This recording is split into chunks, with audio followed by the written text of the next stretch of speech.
Alright guys, we're back. I don't know if I should say that at the beginning of every video, but I do, even though it's kind of obvious. You clicked on the video. But okay. The students roll into class for the Saturday morning session, each and every one of them sporting the tired eyes of people that have worked through the night. With only a day left to prepare, I suppose it's not so surprising. Thankfully, we only have to suffer through classes until the lunch break, and then our time is our own. Muto lurches into class in a tired stagger. I suppose students aren't the only people here that enjoy their late Friday nights.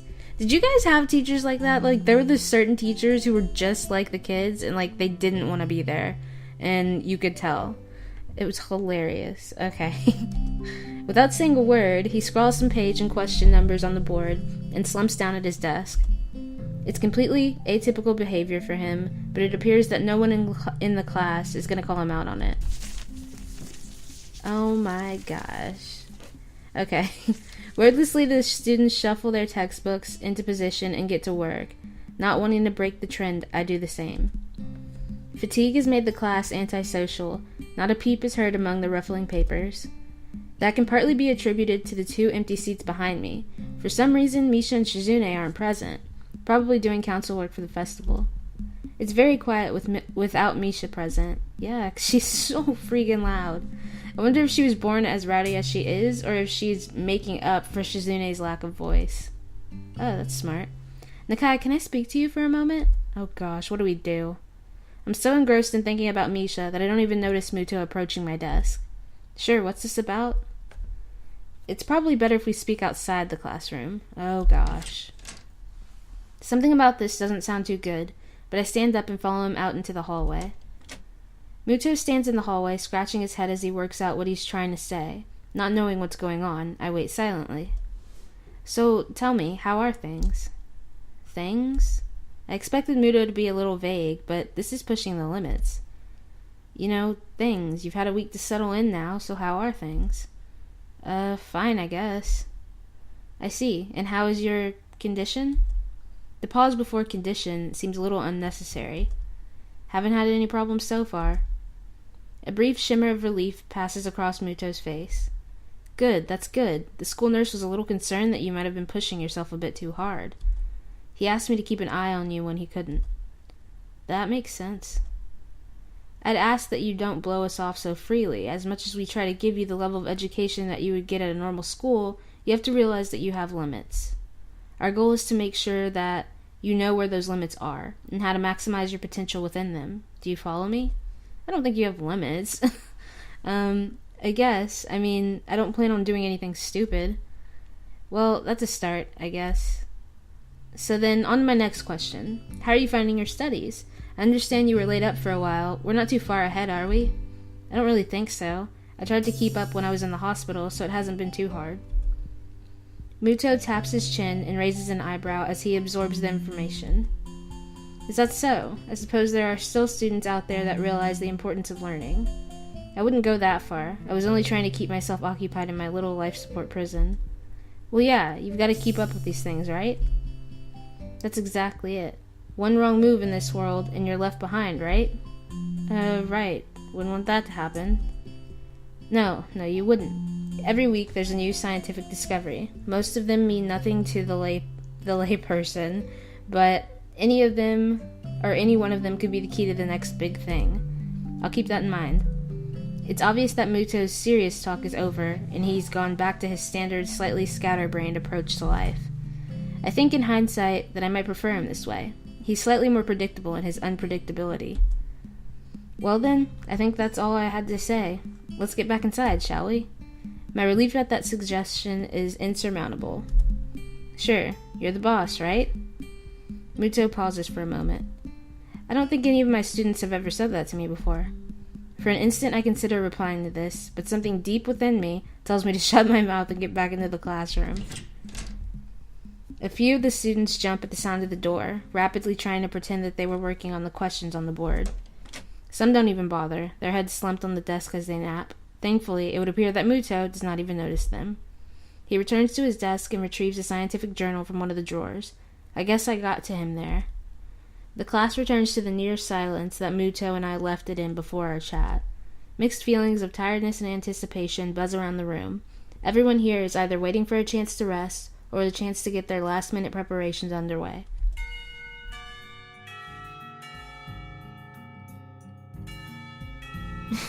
Gosh, that's so loud. Okay, the clock on the wall slowly ticks the remaining class time away until finally the bells cry out, ending the torment. Before you all leave, I expect the answers for those problems by Monday. The class sighs as one instantly regretting slacking off, but still acutely aware of the more pressing issues at hand. The classroom empties in a blink as everyone rushes to their last-minute festival preparations. I stay behind and try to quickly finish the questions so I don't have to bother with it over the rest of the weekend, with the festival and all tomorrow. Hanako! Okay. Apart from me, Hanako is the only one left, obviously waiting for Lily. It's weird that Lily comes all the way to our classroom to pick her up. I expect that moving around is at least nominally harder for her than it is for Hanako. But it's none of my business, and I naturally don't ask about it from Hanako. Despite the relative proximity of our seats, neither tries to strike up a conversation about that or anything else either. So an oppressive silence falls upon the classroom. Time passes in silence. It's probably just 15 minutes or so, but it feels longer. I turn pages of my notebook. Hanako turns pages of the novel she's reading. My pencil lead splinters against the paper just when I was about to finish a paragraph. The sounds of my irritated sigh and subsequent fumbling around for a sharpener feel like they're breaking the mood in the classroom. Hanako keeps her eyes firmly away from my direction. Before long, Lily's tall figure appears in the doorway. Hanako? Her name is all it takes to make Hanako jump up from her desk and run to Lily. They talk quietly for a moment, but it isn't long before Lily leaves down the hall and Hanako idles back into the classroom, taking her seat once again. I watch Hanako out of the corner of my eye out of sheer curiosity at the idea that the two would be separated. For a couple of minutes she does nothing but sit with her chin in her hand, staring at the desk dejectedly. The boredom evidently becomes too much for her though, her slender frame reaching into her bag and pulling out a small book.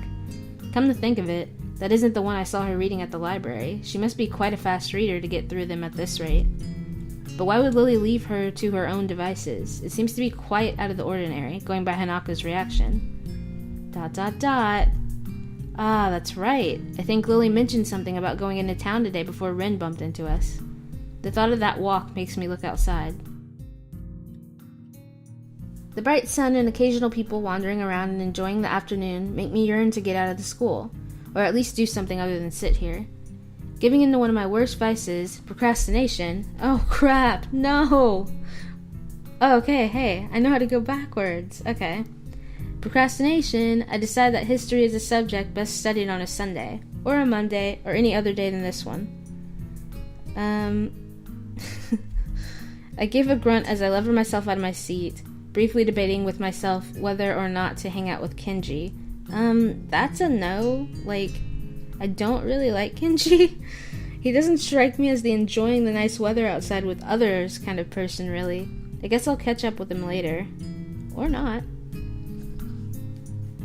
Let's hang out with Hanako. Okay, changing tacks, I briefly entertain the idea of talking with Hanako, but by the time I look at her seat, it's vacant. She must have left for the library. Why did she just leave? I thought we were, friends or something. Aren't we, friends? I don't get it. Okay. There's gotta be something that I can do to kill time. Go to the library, or go for a walk into town. See, this is where I think you choose your route that you're gonna take. Because if I go to the library, I'm pretty sure it just said Hanako's there. So we would go there, and then Lily is in town. So I guess I'm on either the Lily or Hanako route. I'm just gonna go to the library, because I want to do the Hanako route. The library seems as good a place to go as any. Hanako looked as if she was taken pretty off guard by Lily leaving, so she might want someone to talk to. Slinging my bag over my shoulder, I make my way out of the classroom. I walk down the hallway to the library, past a multitude of closed doors.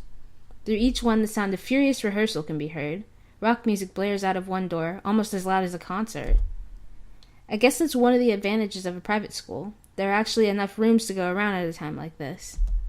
And when I think about it, the grounds and buildings of the school are kept in pretty good condition. That can't be too cheap. I've heard that this place has some pretty serious benefactors. The walls of the library only partially insulate the noise of the music festival preparations. Oh, not music festival. Sorry. The festival preparations. They're the only sounds to be heard.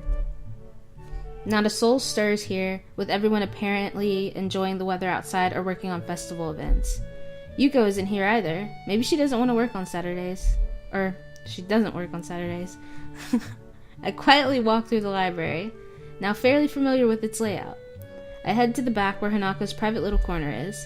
I run my hand along the spines of the books on the way through, feeling the individual texture of each as I glance across the titles. Oh gosh, I thought I said something completely different. But it's alright, I didn't say it. I used to do this all the time at the library at the hospital. Some things never change, I guess.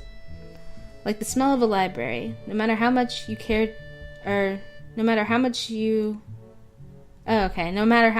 you take, the paper in books is always going to degrade with time. Probably no matter which library you go into, anywhere in the world, it must have that same musty smell. I find something that looks light enough to read without any major thought involved, then look for Hanako in the reading area. Yeah, she's here. Okay. Sorry. Once again, she's sitting on a beanbag with her back to the bookshelf, reading the same book she'd had in the classroom. She's slowly making her way through the pages. Unlike last time I saw her here, I quietly take a seat in a beanbag. The noise is enough to catch her attention, but not startle her. This delicate routine that must be followed each and every time I try to talk to her almost feels like a hunting game. Is that the same book as before? Yes, I'm almost finished. Cool. I wonder if I should... Do you mind if I borrow it when you're finished? My mouth is faster than my mind, it seems. Sure, you may not like it, but I'm sure it can't be that bad. After all, you've stuck with it, haven't you? I guess. I settle into my beanbag and set about reading my own book that had been buried in my bag. It's a light novel about pirates. To be honest, I'm barely skimming over the words, having chosen the book merely because it belongs to a different genre than I usually read. Finding it hard to muster enough enthusiasm to finish the book, and noting that I've inadvertently distracted Hanako quite a bit, I decided to try and make conversation. So I see Lily left without you. She nods before taking her eyes off her book. She must have been really into it after all. Lily said she had to go and meet someone. Oh? Akira, her sister. Sister? I haven't heard her talk about her family. She and Akira used to live together. I thought all the students lived in the dorms. We don't have to. But it's easier, right? I mean, there's food here and you're close to school. I don't think I've ever been to class on time so often in my life. Her badly hidden smile proves quite rewarding. In the back of my mind, I know I have a bit of homework to catch up on, but it's quite comfortable here. No one can find me and force me into working for their pet project either. Good. You fight it. Then now that I'm thinking about the festival, another question comes up. Hey Hanako, what are you doing for the festival? Oh my gosh, what did we say? Why is she freaking out? I don't understand how you can follow this route at all when she freaks out like this. Okay. For a split second, I think that Hanako's about to throw her book into the air from shock. Sorry? I was just asking what you're doing for the festival tomorrow. Anything planned? I don't know. Hanako answers in the way that people do when they don't want you to ask any more questions. I take it large crowds and loud music aren't really her thing. Oh, okay. Change the subject. So what's Lily's sister like? She's nice. She's pretty like Lily, but she dresses businesslike. Businesslike? She's always wearing a suit. Okay. Ah, I see. And that makes her less pretty somehow? Hanako gives an embarrassed shake of her head. No, just different. I'll admit it.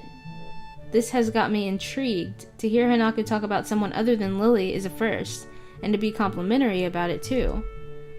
But as I try to picture this mystery sister, all I can think of is Lily in a suit, and I can't imagine that not being attractive. Not at all. Well, one day you'll have to introduce me to her. Okay. Our brief conversation ends as abruptly as it started, and we both return to our novels. The passage of time is marked only by the gradual movement of the patch of light cast through the window. Slowly, the noises from the various rehearsals in the building fade out and die as students start to get hungry and tired. Just thinking about that makes my stomach start to turn knots around itself. I think it's time to head back. Do you think Lily would be back by now? I think I might head back to my dorm. I'm pretty tired from this week. And not a word of that is a lie. Moving to a new school as it ramps up for a major event has been taxing, to say the least. I can feel myself nodding off as I read my book. Okay, I might stay here a little longer. Looking at Hanako's book, I can see that she's only a few pages away from completing it. For a moment, I consider hanging around until she finishes, but once again my stomach turns, emitting a gurgling sound. Sure thing. Well, I'm gonna head off before it gets dark. I'll see you around, okay? Okay. See you, Hisao. Later. Hisao? Thank you for hanging out with me. Oh, gosh! I'm sorry, it's so cute. This is too cute. I can see how hard it was for her to get that simple sentence out of her mouth. It leaves me hanging for a moment.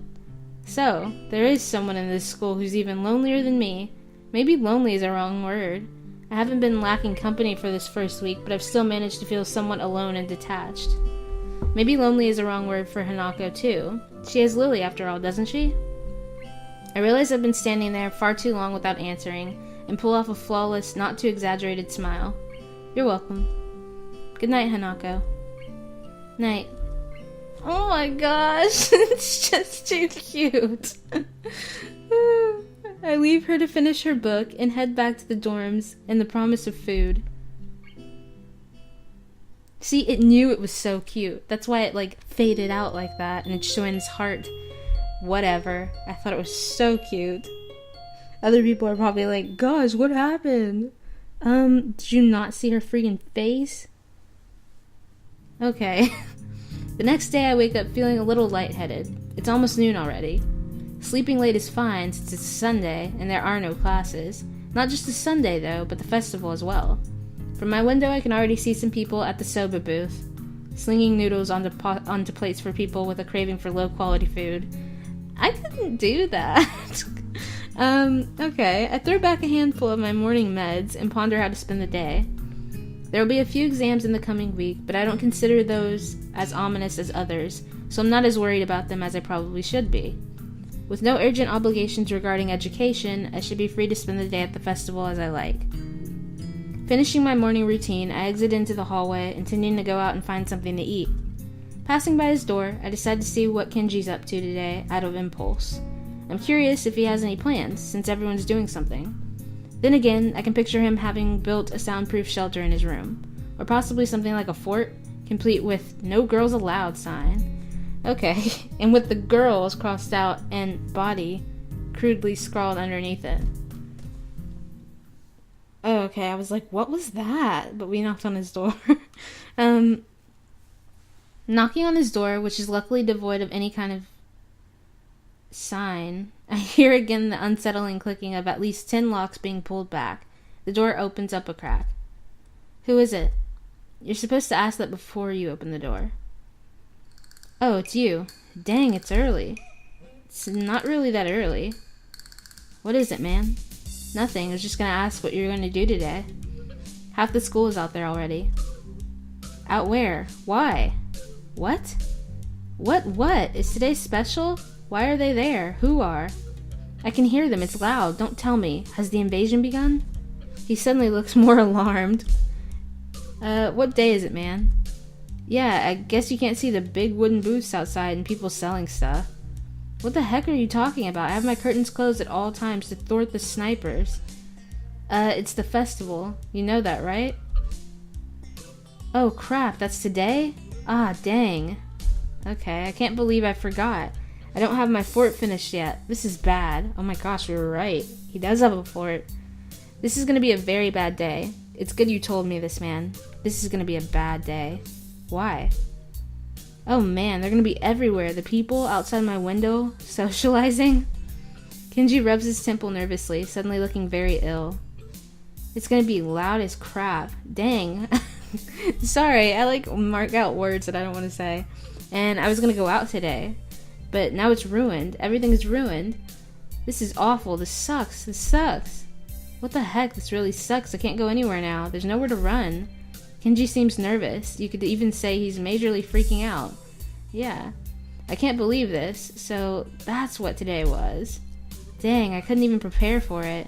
You made a sign for it and everything, and you don't know what day it is? I couldn't even brace myself, and now it's here, and I can't do anything. You should have told me this earlier, dude. I mean, at least I know, but... What? Why is he freaking out?